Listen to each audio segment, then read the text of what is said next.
বাংলাদেশের 16 কোটি মানুষের হৃদয়ের স্পন্দন আমাদের সকলের বন্ধু ডাক্তার শফিকুর রহমান।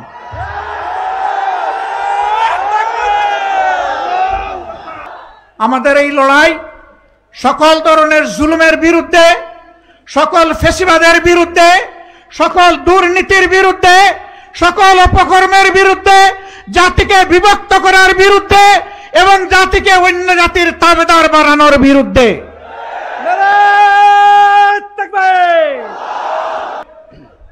আসসালামু আলাইকুম ওয়া রাহমাতুল্লাহ।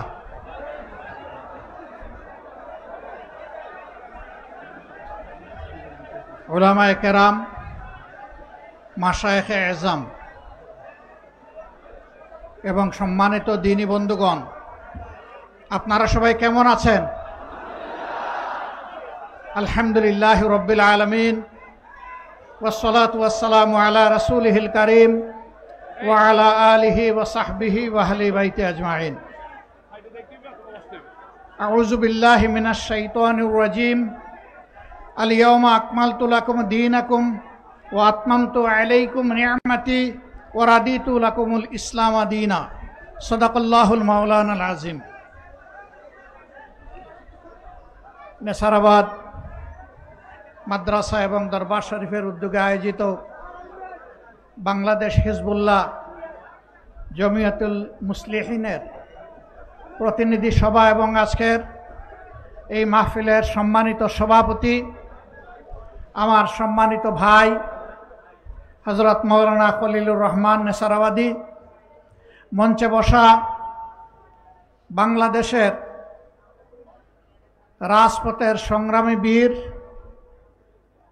চরমনাইয়ের সম্মানিত পীর হযরত মাওলানা মুফতি সৈয়দ রেজাউল করিম, মঞ্চে বসা খেলাফত মজলিসের সম্মানিত আমির, প্রাজ্ঞ আলেম, অসংখ্য আলেমের উস্তাদ হযরত মাওলানা আব্দুল বাসিত আজাদ, অন্যান্য জাতীয়, আঞ্চলিক এবং স্থানীয় নেতৃবৃন্দ, সুধীমণ্ডলী, আল্লাহ তাবারক ওয়া তাআলার অফুরন্ত শুকরিয়া আদায় করছি। রাব্বুল ইজ্জত আমাকে আপনাদের সামনে এমন একটি বরকতময় মঞ্চে আজ হাজির হওয়ার তৌফিক দান করেছেন, আলহামদুলিল্লাহ। মহান রবের দরবারে দোয়া করছি আল্লাহ তাআলা আজকের এই তামাম আয়োজনকে নিজ মেহেরবানিতে তিনি যেন কবুল করে নেন। এই আয়োজন আমাদের সকলের জন্য আখিরাতের নাজাতের পাশাপাশি দুনিয়ার ইজ্জত এবং নাজাতের যেন কারণ হয়। সম্মানিত সুধীমণ্ডলী, ইতিপূর্বে যারা বক্তব্য রেখেছেন তারা সকলেই মূল কথাগুলা আপনাদের সামনে উপস্থাপন করেছেন। আমার কিছু কথা হয়তো বা আবার পুনরায় বলা হয়ে যেতে পারে, আশা করি আপনারা অধৈর্য হবেন না। বাংলাদেশ আমাদের প্রিয় জন্মভূমি। আল্লাহ তাআলার কাছে আমরা শুকরিয়া আদায় করি, এটি একটি সংখ্যাগরিষ্ঠ মুসলমানের দেশ। এই দেশের পাড়ায় মহল্লায়, গলিতে অলিতে, সব জায়গায় অগণিত অলি আবদালের লাশ শুয়ে আছে। আবার জীবন্ত অনেক অলি আল্লাহ তাআলা এখনো আমাদের মধ্যে রেখে দিয়েছেন। অসংখ্য মসজিদ, মাদ্রাসা, খানকার প্রিয় এই দেশ। এই দেশে মানুষের ঘুম ভাঙে ফজরের আজান শুনে, আবার এশার সালাত আদায় করে মানুষ ঘুমোতে যায়। এমন একটা দেশে জুমাবার যখন আসে, মসজিদগুলোতে মুসল্লি ধারণের কোনো জায়গা থাকে না, উপচে পড়ে। রাস্তাঘাটে, মসজিদের ছাদে, অনেক সময় গড় দুয়ারের ছাদেও মানুষ দাঁড়িয়ে যায় নামাজে। সেই দেশটিতে অত্যন্ত আফসোসের বিষয়, আমরা মুসলমান হওয়া সত্ত্বেও ইসলামের কানুন গত শুধু 54 বৎসর নয়, এর আগের 23 বৎসরেও আমরা কায়েম করতে পারি নাই। এ দায় আমাদের। আল্লাহ তাআলা নিয়ামত আমাদেরকে দিয়ে ঘোষণা দিয়েছেন, যে আয়াতের খণ্ডাংশ আমি আপনাদের সামনে তেলাওয়াত করেছি।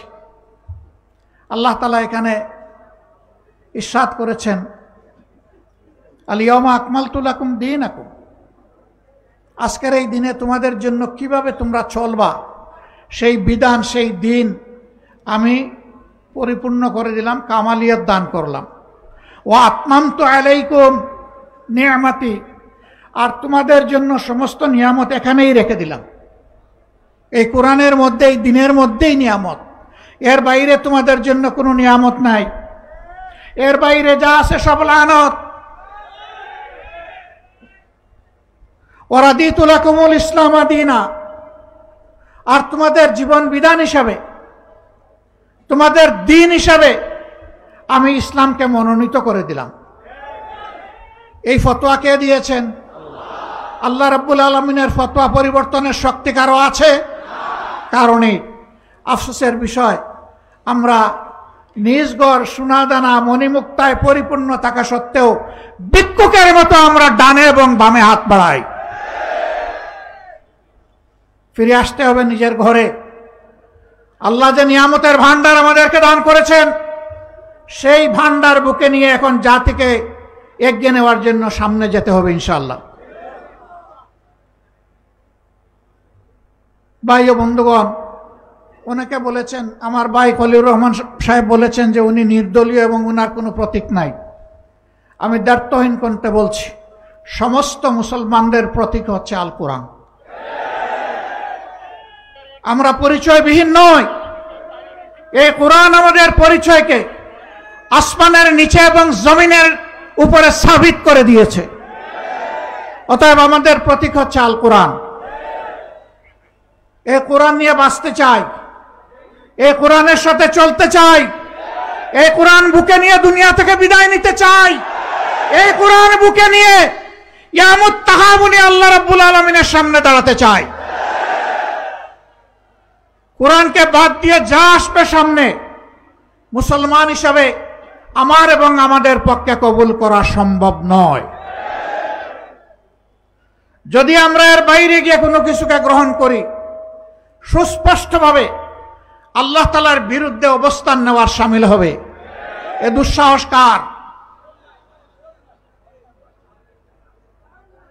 আমরা যখন মসজিদে যাই, এই ধরনের দ্বীনি মাহফিলে যখন আসি, চতুর্দিকে একটা শান্তির পরিবেশ বিরাজ করে, কিন্তু এই মানুষগুলো যখন মসজিদ থেকে, মাহফিল থেকে বের হয়, রাস্তায় শান্তি নেই, পরিবারে শান্তি নেই, ব্যবসায় শান্তি নেই, চাকরিতে শান্তি নেই, সমাজে শান্তি নেই, বিশ্বে শান্তি নেই। এই শান্তি নেই কেন?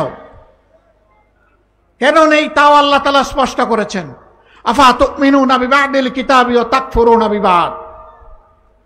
আমি যে কিতাব আল কোরআন তোমাদেরকে দান করেছি, তোমরা কি তার অংশ বিশেষ কবুল করে নিয়েছো, ঈমান এনেছো, আর তোমরা তার অংশ বাদ দিয়ে দিয়েছো, যা তোমাদের ভালো লাগে না।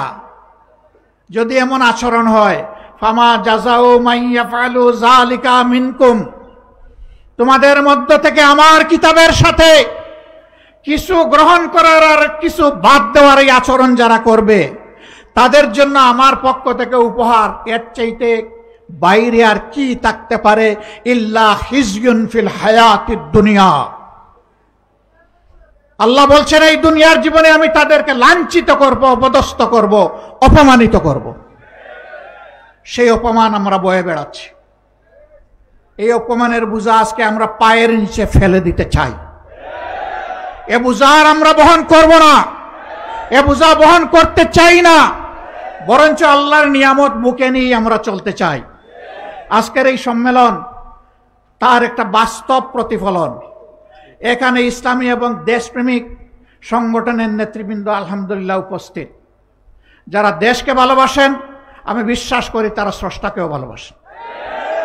যারা স্রষ্টাকে প্রকৃত অর্থে ভালোবাসতে পারে না, তাদের পক্ষে দেশকেও ভালোবাসা সম্ভব নয়। এই দুইবার ভালোবাসা মিলেমিশে একাকার।